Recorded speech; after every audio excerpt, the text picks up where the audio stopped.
앤소니 드 멜로라는 신부가 쓴 종교 박람회라는 책에 예수 믿은 지 얼마 되지 않은 어떤 그리스도인이 오랫동안 같이 지낸 믿지 않은 친구와 함께 대화하는 장면이 그 책에 소개되어 있습니다. 믿지 않은 친구가 자네 기독교인이 되었다며 그렇게 됐어. 그럼 그리스도에 대해서 많이 배워서 알겠구만. 글쎄 뭐 그리 아는 것은 없어. 그럼 예수가 어디서 태어났지? 모르겠는데. 그럼 예수가 몇 살에 죽었지? 그것도 모르겠는데. 그럼 예수가 설교를 몇 번이나 하셨나? 그것도 모르겠는데. 그러자 믿지 않은 친구가 비웃었습니다. 자는 예수에 대해서 아무것도 모르는구만. 그래도 예수를 믿는 건가? 그렇게 한심하게? 그러자 믿는 친구가 대답했습니다. 나는 별로 아는 게 없는 게 맞다네. 그러나 내가 예수 믿고 교회 다니면서 하나님이 계시고 하나님이 기뻐하시는 일이 무엇인지 알기 시작했다네. 더 중요한 것은 내 자신에게 변화가 찾아왔다는 거야. 자네도 알다시피 난 3년 전까지만 해도 술주정뱅이에 빚도 많았고 저녁에 집에 들어가면 아이와 아내 할 것 없이 모든 식구가 나를 다 무서워했다네. 모두 나를 반가워하지 않았지. 나도 그것을 알고 있었고 그것 때문에 늘 심술을 부리면서 화를 내며 그렇게 살아왔다네. 그런데 이제 어떻게 되었는지 아는가? 내가 예수 믿고 나서는 모든 사람들이 나를 반가워한다네. 또 나도 가족과 함께 있는 것이 그렇게 감사하고 기쁠 수가 없다네. 여러분, 기독교의 가장 큰 특징은 뭘까요? 변화입니다. 예수를 믿으면 변한다는 것입니다. 변해야 기독교입니다. 그런데 예수를 믿는다고 말하면서도 변하지 않으면 세상 사람들이 말하는 기독교가 되는 것입니다. 언젠가 오대체 믿는 집안에서 태어나고 자란 분이 쓴 글을 읽은 적이 있었습니다. 그분이 쓴 글에는 이런 내용이 적혀 있었습니다. 할아버지는 아무리 술에 절어 있어도 주일이면 예배를 드리러 교회에 갔다. 증조 할머니는 며느리와 손주 며느리를 잡아먹어도 늘 성경을 읽으셨다. 예수를 믿는다고 하면서도 변하지 않는 그리스도인들을 꼬집는 그런 글입니다. 성경을 읽어도 교회를 다녀도 변하지 않으면 말씀이 싸구려가 되고 믿음이 싸구려가 되어집니다. 여러분, 그렇다면 믿는다는 것은 무엇을 말하는 것일까요? 왜 믿음이 왜곡되고 변질되는 것일까요? 바로 믿지 않아서입니다. 고린도 교회에 편지를 쓴 사도 바울은 믿는다는 것은 예수님을 주님으로 받아들이는 것이라고 그렇게 말씀합니다. 진짜 예수 믿는다는 것은 예수님이 내 삶의 주인이 되는 것이고 하나님이 나를 정복하는 것입니다. 어떤 신학교에 입학한 신학생이 식사에 들어온 첫날 자기 책상 앞에 이런 글을 써서 붙여놓았습니다. 나는 하나님을 정복하기 위해서가 아니라 하나님께 정복당하기 위해서 이곳에 왔다. 예수님을 주님으로 고백하는 자의 그런 믿음의 고백입니다. 하나님의 주인이 되어서 온전히 나를 다스리는 것, 그것이 신앙이고 그것이 믿음입니다. 그래서 사도 바울은 고린도 교인들에게 여러분은 예수님을 주님으로 받아들인 자이기에 이제 계속 예수 안에 사십시오라고 권면하는 것입니다.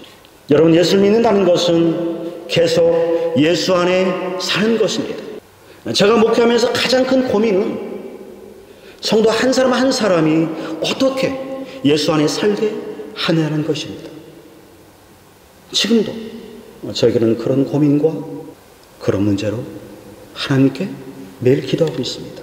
이번 전체 교우신방 때 고린도서 2장 6절 7절 말씀을 본문으로 정한 것도 성도 한 사람 한 사람이 계속 예수 안에 살기를 소망하는 간절한 그런 마음이었습니다. 사랑하는 성도 여러분, 오늘도 내일도 계속 예수 안에 사시기를 주님의 이름으로 축원합니다. 여러분, 그러면 예수 안에 산다는 것은 무엇을 말하는 것일까요? 첫 번째로 예수 안에 산다는 것은 예수 안에 깊이 뿌리를 내리는 것을 말합니다. 우리 다 같이 7절 읽겠습니다. 시작. 그분 안에 깊이 뿌리를 받고 그분을 기초로 여러분의 인생을 건설하며 가르침을 받은 대로 믿음에 굳게 서서 감사가 넘치는 생활을 하십시오. 첫 번째로 예수 안에 사는 것은 예수 안에 깊이 뿌리를 내리는 것, 그것을 말씀합니다. 나무가 살아남기 위해서 가장 중요한 것은 줄기나 잎이 아닙니다. 줄기나 잎보다 더 중요한 것은 나무의 뿌리입니다. 뿌리의 중요성은 사실은 평상시에는 잘 알지 못하죠. 날이 좋고 적당히 비가 내리고 바람이 잔잔히 불 때는 뿌리의 중요성이 드러나지 않습니다. 그러나 거센 태풍이 불어오거나 가뭄이 계속되는 그 위기의 순간에 땅에 깊이 뿌리 내린 나무의 진가는 드러나게 되어 있습니다. 위기의 순간에 땅에 깊이 뿌리를 내린 나무는 절대 흔들리거나 넘어지지 않습니다. 우리 인생도 마찬가지입니다. 인생을 살다 보면 얼마나 많은 그런 바람들이 부는지 알 수 없습니다. 특별히 청년 시절에는 바람이 더 거세게 불어옵니다. 시험, 유혹, 실패, 불안, 절망, 끊임없이 불어오는 이 바람 앞에 우리가 필요한 것은 예수 안에 깊이 뿌리를 내리는 것입니다. 창세기 42장을 보면 온 땅에 흉년이 들게 되어지자 요셉의 형들이 양식을 구하기 위해서 애굽으로 가게 되었습니다. 이때 요셉은 애굽의 총리로 모든 곡물을 관장하고 있었습니다. 자신을 애굽의 노예로 팔아버렸던 형들이 지금 제 발로 요셉 앞에 들어온 것입니다. 요셉에게는 복수할 초래의 교회가 찾아온 것입니다. 여러분, 요셉은 이때 어떤 생각을 했을까요? 성경은 이렇게 말합니다. 요셉이 그들에게 대하여 꾼 꿈을 생각하고 결정적인 순간에 요셉은 복수를 생각한 것이 아니라 하나님의 말씀을 생각하고 그 말씀을 요셉은 붙잡았습니다. 위기의 순간, 결정적인 순간에 우리가 무엇을 생각하고 우리가 무엇을 붙잡느냐는 그 사람의 운명을 결정합니다. 유명한 인기 가수인 엘비스 프레슬리, 너무나 유명하죠. 엘비스 프레슬리는 그의 음반이 6억 장 이상 팔려나갔습니다. 그래서 아주 어마어마한 부를 가지게 되어졌습니다. 뿐만 아니죠. 세계적인 그런 인기를 그가 누리게 되었습니다. 그런데 엘비스 프레슬리는 그가 부를 거머쥐었고 세계적인 인기는 얻었지만 그는 매일 밤마다 불면증에 시달려만 했습니다. 그는 잠을 잘 수가 없었습니다. 1977년 엘비스 프레슬리는 그의 고백대로 5,300개의 진통제를 먹고 42세의 젊은 나이로 세상을 떠나게 되어집니다. 사랑하는 성도 여러분, 우리가 예수 안에 뿌리를 내리는 것 정말 중요합니다. 다른 어떤 것에 우리 인생에 뿌리를 내리지 아니하고 내가 말씀 안에 예수 안에 뿌리를 내리는 것, 그것이 나를 살리는 것입니다. 사랑하는 성도 여러분, 제가 여러분에게 부탁합니다. 예수 안에 깊이 뿌리를 내리시고 말씀 안에 깊이 뿌리를 내리시기 바랍니다. 그리고 매일매일 예수 안에 사시기를 여러분 부탁드립니다. 미국 캘리포니아에는 거대한 세콰이어 나무들이 있습니다. 이 세콰이어 나무는 높이가 무려 100m가 넘게 높이 자라는 그런 나무들입니다. 그런데 놀라운 것은 세콰이어 나무의 그 뿌리는 홀로 뿌리를 내리는 것이 아니라 다른 나무들의 뿌리와 서로 엉켜 있어서 함께 서로 의지하고 지탱해 줍니다. 그래서 어떤 그 태풍에도 이 세콰이어 나무는 넘어지지 않습니다. 예수 안에 뿌리를 내린다는 것은 바로 이것을 의미합니다.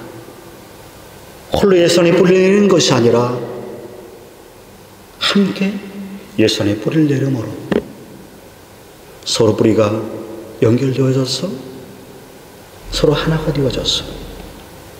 그래서 인생의 태풍이 불어올 때 함께 견뎌내고 함께 이겨내는 것, 그것이 믿음의 공동체이고 하나님이 원하시는 그런 공동체입니다. 베델 공동체가 그런 믿음의 공동체 되어지기를 소망합니다. 두 번째로, 계속 예수 안에 산다는 것은 우리의 삶의 기초를 예수 안에 둔다는 것을 의미합니다. 여러분, 건물을 지을 때 가장 중요한 것은 무엇일까요?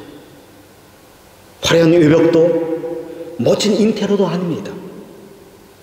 건물을 지을 때 가장 중요한 것은 바로 기초입니다. 기초가 튼튼하지 않으면 아무리 멋지게 지은 건물도 결국 무너지고 말게 되었습니다. 기초가 건물의 생명이죠. 그런데 성경은 여기서 더 나아가서 우리가 아주 중요한 질문을 던집니다. 기초가 정말 중요한데, 그런데 성경은 더 나아가서 그 기초가 무엇이냐고 우리에게 질문을 던집니다. 제가 여러분에게 묻습니다. 여러분의 삶의 기초는 무엇입니까? 여러분의 삶의 기초는 그 어디에 두고 있습니까? 세상적인 성공입니까? 행복입니까? 건강입니까? 이런 것도 우리에게 필요하지만 우리 그리스도인에게 가장 필요한 것은 우리 삶의 가장 근본적인 삶의 기초가 예수 그리스도가 되어야만 한다는 것입니다. 우리의 삶의 기초가 예수 그리스도가 되지 않을 때 언젠가는 반드시 그 기초는 흔들리게 되어 있습니다. 우리에게 필요한 것은 흔들리는 기초가 아닙니다. 풍랑이 불면, 태풍이 불면 무너지는 그런 기초가 아닙니다. 흔들리지 않는 기초, 무너지지 않는 기초가 우리 인생에 필요합니다. 그 기초가 바로 예수 그리스도라고 오늘 성경 우리에게 말씀합니다. 사랑하는 성도 여러분, 여러분의 삶의 기초가 예수 그리스도가 되기를 여러분 소망합니다. 그렇게 믿음으로 고백하기를 여러분 소망합니다. 마태복음 7장에 나오는 반석 위에 지은 집과 모래 위에 지은 집은 우리가 너무나 잘 아는 그런 성경 이야기입니다. 주님은 마태복음 7장에서 반석 위에 지은 집과 모래 위에 지은 집을 통해서 우리에게 우리 인생 기초를 어디에 둘 것인지 우리에게 묻고 있습니다. 반석 위에 지은 집이든 모래에 지은 집이든 인생에 풍랑이 없을 때에는 둘 다 아무 문제가 되지 않습니다. 그러나 반석 위에 지은 집이든 모래 위에 지은 집이든 언젠가는 반드시 바람이 불고 비가 내리고 창수가 몰려오는 그때가 반드시 있다는 것입니다. 이때 모래 위에 지은 집은 흔적 없이 사라지게 되었습니다. 그러나 반석에 지은 집은 거센 바람에도 풍랑에도 창수에도 흔들리지 않습니다. 왜냐하면 영원한 반석이신 예수 그리스도가 그 기초가 되시기 때문입니다. 목요일 공동체 성령기 본문이 마태복음 15장에서 17장까지의 말씀인데요. 17장에 보시면 어떤 사람이 귀신 들려서 간절로 고생하는 아들을 제자들에게 데리고 나옵니다. 그런데 제자들이 귀신 들려서 간절히 앓는 그 아이를 고치지 못해요. 그러다 이제 그 아버지가 귀신 들린 아이를 예수님에게 데리고 와서 고침받는 이야기가 등장합니다. 예수님이 그 아이를 고치자 제자들이 조용히 예수님께 나와서 묻습니다. 우리는 어찌하여 쫓아내지 못하였습니까? 예수님이 말씀하시죠. 믿음이 작은 까닭이다. 저는 이 본문을 묵상하면서 제가 깨달은 것은 제자들은 귀신 들린 아이를 고치는 것을 어떤 자신의 능력의 문제라고 생각했다는 것입니다. 그런데 예수님은 그것은 능력의 문제가 아니라 믿음의 문제라고 말씀하십니다. 능력의 문제로 보는 제자들의 모습은 흡사 저와 여러분의 모습이기도 합니다. 우리는 자꾸 삶 속에서 우리는 능력을 얘기합니다. 능력이 없어서 이렇다는 둥, 능력이 없어서 뭐가 안 된다는 둥, 우리 늘 이런저런 핑계를 댑니다. 저는 이런 우리에게 그것은 능력의 문제가 아니라 믿음의 문제라고 우리에게 말씀하십니다. 저는 왜 능력의 문제가 아니라 믿음의 문제라고 말씀하시는 걸까요? 이것은 내 능력이 아니라 주님을 얼마나 더 신뢰하느냐에 달려 있다는 것을 지금 말씀하고 있는 것입니다. 그래서 믿음의 싸움은 사실 능력의 싸움이 아니라 하나님을 얼마나 더 신뢰하느냐는 신뢰의 싸움인 것입니다. 내 삶의 기초를 예수 그리스도에 놓는다는 것은 그분만을 전적으로 내가 신뢰한다는 것을 의미합니다. 사랑하는 성도 여러분, 예수 그리스도께 삶의 기초를 놓고 그분만을 신뢰하시기 바랍니다. 그것이 우리의 능력이 되어지고 그것이 우리의 믿음이 되어지기를 여러분 소망합니다. 마지막으로 계속 우리가 예수 안에 산다는 것은 믿음에 굳게 서서 감사가 넘치는 생활을 하는 것을 말씀합니다.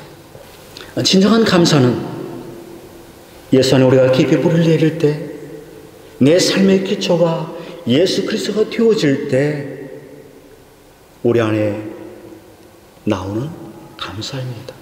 감사는 환경 때문에 어떤 외부적인 그런 상황 때문에 조건 때문에 우리에게 주어지는 것이 결코 아닙니다. 시각장애인으로 평생 8천곡 이상의 찬송시를 지었던 환희 크루스비는 이런 말을 합니다. 내 눈이 보이지 않아도 예수님 안에서 감사할 이유는 끝이 없다. 이렇게 고백했던 환희 크루스비는 평생을 살면서 그 자기가 지닌 찬송시 가운데 항상 감사와 소망을 그 시 가운데 그가 담았습니다. 감사는 어떤 환경이나 어떤 조건에 있지 않다는 것을 지금 보여주는 것이죠. 여러분 돈 모hen이라는 작곡 혹시 아세요? 나의 가는 길 찬양하시죠? 많이 좋아하시잖아요. 나의 가는 길을 작곡했던 분이 유명한 돈 모헨입니다. 그런데 돈 모헨이 어느 날 아내의 누이와 그녀의 남편이 아이들과 함께 스키잉을 하고 돌아오다가 교통사고를 만나서 9살 난 아이가 현장에서 식사하고 3사람이 중상을 입었다는 끔찍한 소식을 전해드리게 되었습니다. 그래서 이제 돈 모hen이 비행기를 타고 급히 가게 되었어요. 그래서 비행기 안에서 돈 모hen이 그들을 만나면 그들에게 무슨 말을 해야 할지 아무런 상관이 나지 않아서 돈 모hen이 비행기 안에서 성경을 읽기 시작했습니다. 성경을 읽으면서 떠올랐던 가사를 적은 것이 나의 가는 길이라는 그런 곡입니다. 그 곡에 이런 가사가 있어. 나의 가는 길 주님 인도하시네. 그는 보이지 않아도 날 위해 일하시네. 환경이 상황이 주는 감사가 아니라 주님 때문에 감사가 넘치길 소망합니다. 오늘 사도 바울이 벌써 교회 말씀했던 것처럼 계속 예수 안에 산다는 것은 예수 안에 깊이 뿌리를 내는 것이고 예수가 내 삶의 기초가 되게 하는 것이고 그럼을 통해서 내 삶 가운데 감사가 넘치게 하는 것입니다. 여러분 매일의 삶 가운데 이런 감사가 여러분의 삶의 노래가 되어지고 여러분의 삶의 시가 되어지길 주님의 이름으로 축원합니다.